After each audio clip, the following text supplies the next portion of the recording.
Assalamualaikum warahmatullahi wabarakatuh. Perkenalkan, nama saya Trisinta Handayani dengan NIM 19020029. Saya dari kelas Fire and Safety A19. Di sini saya akan menjelaskan jawaban saya dari soal UAS mata kuliah pengelolaan pencemaran industri. Baik, langsung saja. Apa itu pengelolaan limbah B3?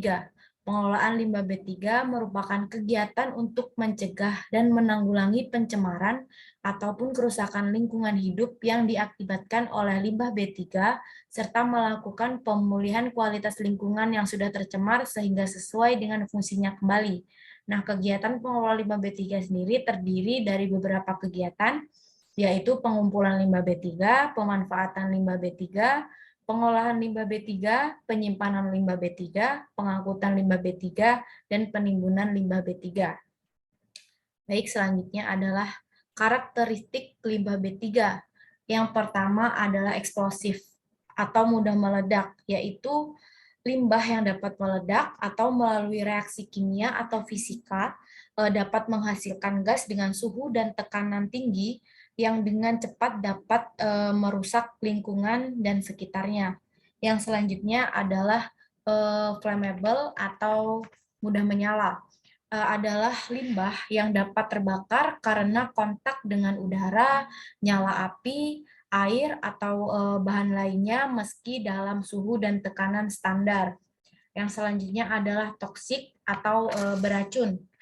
Maksudnya adalah limbah yang memiliki karakteristik beracun berdasarkan uji penentuan karakteristik beracun melalui TCLP, uji toksikologi LD50, dan uji subkronis.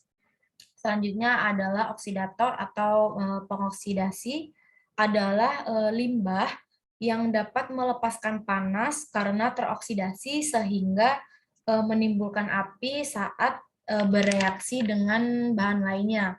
Yang selanjutnya adalah dangerous form environment, yaitu suatu limbah yang berbahaya bagi lingkungan jika dilepaskan pada lingkungan akan menyebabkan kerusakan pada ekosistem. Yang selanjutnya iritan atau iritasi, yaitu limbah yang menimbulkan sensitasi pada kulit, peradangan, maupun menyebabkan iritasi pernapasan, pusing, dan mengantuk bila terhirup. Yang selanjutnya ada korosif. Maksudnya adalah limbah yang memiliki ciri dapat menyebabkan iritasi pada kulit dan dapat menyebabkan pengkaratan pada baja. Baik, selanjutnya kategori limbah B3. Yang pertama ada limbah B3 dari sumber spesifik, adalah limbah berbahaya yang berasal dari kegiatan utama industri. Yang kedua ada kategori limbah B3 dari sumber tidak spesifik, adalah limbah jenis ini berasal dari aktivitas industri, hanya saja limbah jenis ini bukan berasal dari kegiatan utama industri, melainkan dari kegiatan sampingannya, seperti kegiatan pemeliharaan alat, pencucian, pengemasan, pelarutan kerak, dan sejenisnya. Yang selanjutnya adalah kategori limbah B3 dari B3 yang kadaluarsa, tumpah, dan bekas kemasan B3. Yang selanjutnya, dokumen yang dibutuhkan sebagai kelengkapan persyaratan dan tata cara permohonan penerbitan izin lingkungan dalam hal pengelolaan limbah B3. Yang pertama, ada dokumen persetujuan lingkungan melalui penyusunan AMDAL dan uji kelayakan AMDAL. Yang kedua, dokumen perubahan persetujuan lingkungan melalui adendum AMDAL dan RKL-RPL. Yang ketiga, dokumen perubahan persetujuan lingkungan, updating RKL-RPL. Yang keempat, dokumen perubahan persetujuan lingkungan, perubahan kepemilikan. Yang terakhir, dokumen persetujuan lingkungan melalui penyusunan formulir UKL-UPL dan pemeriksaan formulir UKL-UPL. Yang selanjutnya ada fasilitas yang dibutuhkan di dalam penyimpanan limbah B3. Apa saja? Yang pertama ada bangunan, yang kedua tangki atau kontainer, ketiga ada silo, keempat tempat tumpukan limbah, kemudian ada waste impoundment, dan yang terakhir ada bentuk lainnya sesuai dengan perkembangan ilmu, pengetahuan, dan teknologi. Untuk di samping ini merupakan contoh dari fasilitas penyimpanan limbah B3. Selanjutnya, Fasilitas penimbunan limbah B3 ada apa saja? Yang pertama, ada fasilitas penimbunan akhir kelas 1, 2, atau 3. Yang kedua, sumur injeksi. Yang ketiga, penempatan kembali di area bekas tambang, backfilling. Yang keempat, tiling bendungan. Yang kelima, fasilitas penimbun limbah B3 lain sesuai perkembangan IPTEK. Yang selanjutnya ada metode pengolahan limbah B3. Yang pertama, ada metode pengolahan limbah B3 secara fisik. Secara fisik, limbah B3 dapat diolah menggunakan 3 metode yang berbeda sesuai dengan karakteristik limbah dan lingkungannya, seperti menyisihkan komponen, memisahkan antara padatan dan cairan, membersihkan gas. Kemudian ada metode pengolahan limbah B3 secara kimia. Melalui metode kimia akan terjadi beberapa proses seperti stabilisasi, solidifikasi, reduksi oksidasi, absorpsi, prolisa, penukaran ion, pengendapan, elektrolitisasi, dan netralisasi. Pada metode kimia yang paling umum digunakan adalah stabilisasi atau solidifikasi, yaitu proses yang memungkinkan terjadinya perubahan sifat kimia dan bentuk fisik melalui tambahan senyawa, reaksi tertentu yang bisa digunakan untuk membatasi dan memperkecil pelarutan, penyebaran kadar atau daya racun limbah. Selanjutnya ada metode pengolahan limbah B3 secara biologi, yaitu pengolahan limbah B3 secara biologi paling dikenal dengan sebutan fitoremediasi dan bioremediasi. Fitoremediasi merupakan penggunaan tumbuhan dalam proses akumulasi serta absorpsi berbagai bahan beracun dan berbahaya dari tanah, sementara bioremediasi merupakan penggunaan jenis mikroorganisme dan bakteri sebagai bahan untuk mengurai atau mendegradasi limbah B3. Yang selanjutnya adalah fasilitas penyimpanan limbah B3 berdasarkan jenisnya dan waktu maksimal penyimpanannya. Yang pertama ada fasilitas bangunan dengan limbah yang disimpan kategori 1 ada, kategori 2 sumber tidak spesifik ada, spesifik sumber ada, spesifik khusus ada. Dengan yang kedua, fasilitas tangki atau kontainer limbah yang dapat disimpan dengan kategori 1 itu ada, kategori 2 pada sumber tidak spesifik ada, spesifik sumber ada, dan spesifik khusus ada. Pada fasilitas silo, limbah yang dapat disimpan kategori 1 itu ada, kategori 2 pada sumber tidak spesifik ada, spesifik sumber ada, spesifik khusus ada. Selanjutnya, fasilitas tempat tumpukan limbah atau waste pile. Limbah yang dapat disimpan pada kategori 1 tidak ada, kategori 2 pada sumber tidak spesifik tidak ada, kategori 2 spesifik sumber tidak ada, spesifik khusus ada. Untuk yang selanjutnya, fasilitas waste impoundment pada limbah yang dapat disimpan pada kategori 1 tidak ada, kategori 2 pada sumber tidak spesifik tidak ada, spesifik sumber tidak ada, dan spesifik khusus ada. Untuk yang terakhir, fasilitas bentuk lain sesuai dengan perkembangan ilmu pengetahuan dan teknologi. Limbah yang dapat disimpan pada kategori 1 ada, kategori 2 pada sumber tidak spesifik ada, kategori 2 spesifik sumber ada, spesifik khusus ada. Nah, dari fasilitas dan limbah yang dapat disimpan, waktu maksimal penyimpanan pada kategori 1 180 hari, kategori 2 pada sumber tidak spesifik 365 hari, spesifik sumber 365 hari, spesifik khusus 365 hari. Yang selanjutnya adalah fasilitas penyimpanan limbah B3 berupa bangunan. Nah, apa saja? Yang pertama, desain dan konstruksi yang mampu melindungi limbah B3 dari hujan dan sinar matahari. Yang kedua, memiliki penerangan dan ventilasi. Dan yang ketiga, memiliki saluran drainase dan bak penampung. Nah, di bawah ini merupakan contoh dari penyimpanan limbah B3 berupa bangunan. Baik, selanjutnya waktu penyimpanan limbah B3 berdasarkan kategori limbah B3 dan jumlah limbah B3 yang dihasilkan. Jumlah limbah B3 yang dihasilkan 50 kg per hari atau lebih dengan waktu penyimpanan 90 hari sejak limbah B3 dihasilkan. Limbah B3 yang dihasilkan kurang dari 50 kg per hari untuk limbah B3 kategori 1 waktu penyimpanan 180 hari sejak limbah B3 dihasilkan. Jumlah limbah B3 yang dihasilkan kurang dari 50 kg per hari untuk limbah B3 kategori 2 dari sumber tidak spesifik umum, waktu penyimpanan 365 hari sejak limbah B3 dihasilkan. Jumlah limbah B3 kategori 2 dari sumber spesifik khusus, waktu penyimpanan 365 hari sejak limbah B3 dihasilkan. Selanjutnya, periode pelaporan pada tiap tahapan pengelolaan limbah B3.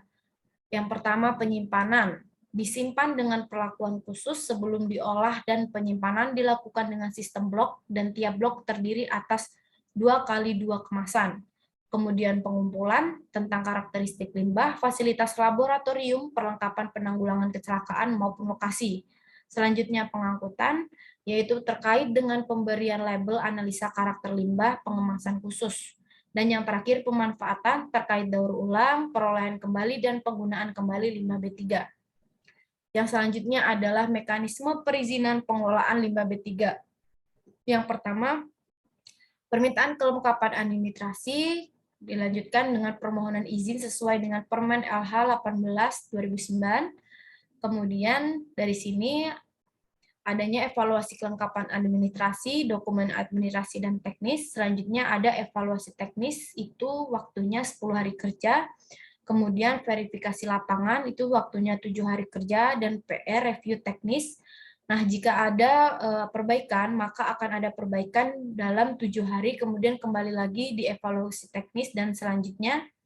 Nah, pada PR review teknis di sini akan ada penetapan keputusan. Bisa berupa penerbitan izin dalam waktu 7 hari dan bisa juga penetapan keputusan ini berupa penolakan izin. Nah, pada evaluasi teknis ini dapat ada kegiatan opsional bila diperlukan.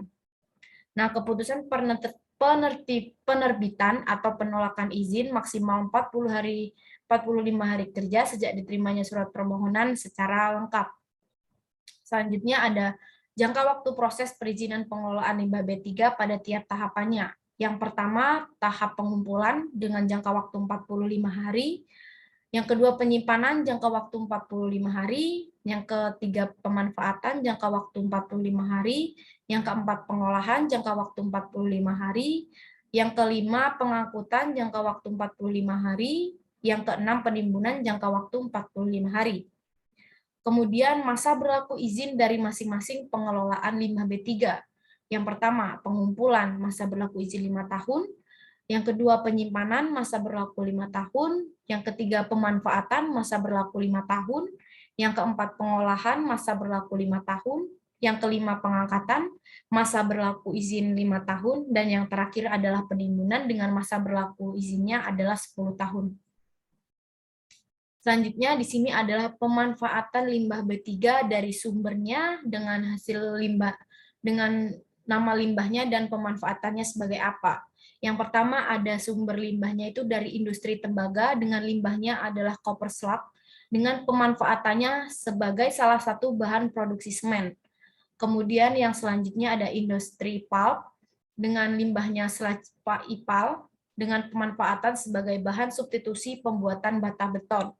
Dan yang selanjutnya ada industri nikel dengan limbahnya slag nikel dengan pemanfaatan sebagai pengganti pasir pada paving block dengan penambahan abu. Dan selanjutnya ada industri timah putih, slag timah putih digunakan pada industri semen dan beton. Dan selanjutnya ada pabrik petrokimia dengan limbahnya katalis bekas dengan pemanfaatannya sebagai bahan pengisi paving block. Dan mungkin untuk yang di bawahnya ini masih ada banyak lagi dari sumber limbah, limbahnya, dan pemanfaatannya sebagai apa saja. Mungkin langsung saja ke selanjutnya. Fasilitas pengangkutan limbah B3 berdasarkan kategori dan sumbernya, dan ketentuan informasi yang harus ada pada kendaraan pengangkutan. Fasilitas pengangkutan limbah B3 berdasarkan kategori dan sumbernya. Alat angkut dan fasilitas pengangkutan meliputi wadah penutup disesuaikan dengan limbah B3 yang akan diangkut. Yang pertama, wajib menggunakan alat angkut tertutup untuk limbah B3 kategori 1. Yang kedua, dapat menggunakan alat angkut terbuka untuk limbah B3 kategori 2. Selanjutnya, informasi yang harus ada pada kendaraan pengangkut, yaitu harus ada simbol dan label limbah B3 yang bertujuan agar mengetahui sifat bahaya pada limbah yang diangkut seperti gambar di bawah ini adalah simbol dari untuk yang terdapat pada kendaraan pengangkut. Ada simbol, contohnya ada simbol mudah meledak, simbol beracun, dan simbol cairan mudah terbakar. Dan selanjutnya ada label identitas agar diketahui jenis limbah apa yang diangkut. Nah, ini adalah gambar dari contoh label yang harus ada pada kendaraan pengangkut. Baik, mungkin cukup. Itu tadi penjelasan dari jawaban dari soal UAS pengelolaan dan pencemaran industri. Mungkin jika teman-teman kurang puas atau kurang paham dari apa yang saya jelaskan, teman-teman bisa mengakses referensi yang saya cantumkan. Di sini adalah referensi yang membantu saya dalam menjawab dari soal-soal tersebut. Baik, mungkin cukup yang dapat saya sampaikan. Kurang dan lebihnya mohon maaf. Saya akhiri. Wassalamualaikum warahmatullahi wabarakatuh. Terima kasih.